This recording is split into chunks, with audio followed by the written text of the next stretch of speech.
Have you ever experienced a car brake really hard and felt the seatbelt stop you from moving forward? Or have you ever pulled on a seatbelt really fast and felt it lock in place? Hello, my name is Usman and today I will be explaining how a seatbelt relates to inertia and circular motion. By the mid-60s, escalating road deaths and injuries were a topic of debate throughout Canada and the United States. Many books were published at this time arguing that cars were dangerous tools of transportation to operate. A solution was needed and the addition of seatbelts in cars was made mandatory. Now, if we look at a seatbelt as a whole, we see many parts in this diagram, but the part of the seatbelt that controls the seatbelt is the end retractor. The end retractor has a locking mechanism inside it, which is the main part of the seatbelt that keeps you safe when a collision occurs.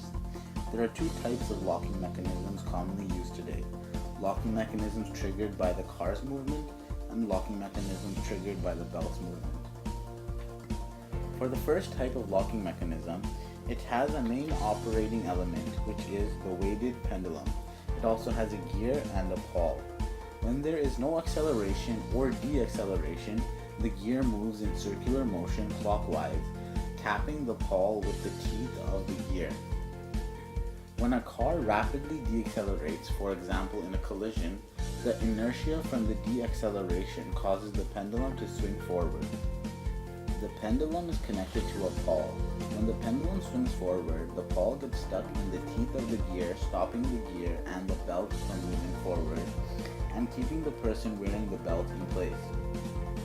Newton's first law states that an object will remain at rest or in uniform motion in a straight line unless acted upon by an external force.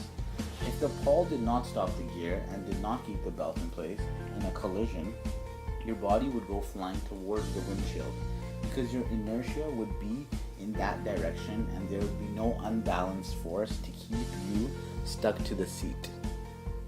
The second type of locking mechanism has a clutch lever, a gear, a pawl, a cam, and a sliding pin.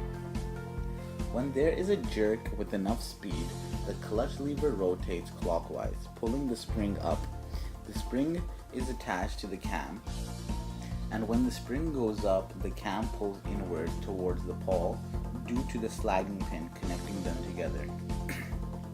When this occurs, the seatbelt gets stuck in its place and acts as an unbalanced force, stopping your inertia which wants you to keep moving forward. Now we will see how the locking mechanism relates to non-inertial frames of reference. There are two places where the non-inertial frame of reference takes place.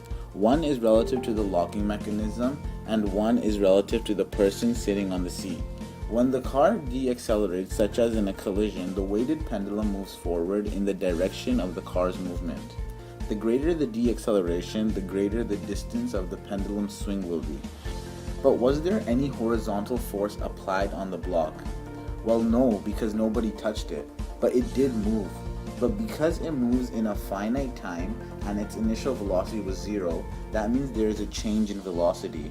So the law of inertia, or Newton's first law, does not hold true in this frame of reference because it states objects will remain at rest unless acted upon by an external force. The pendulum was at rest and it moved forward as the car decelerates, but no external force was acted upon the pendulum.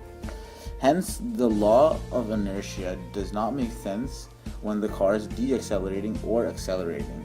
Therefore, an accelerating frame of reference is a non-inertial frame of reference because the law of inertia does not hold true in this scenario. Because in this frame of reference, we cannot explain this motion using Newton's first law.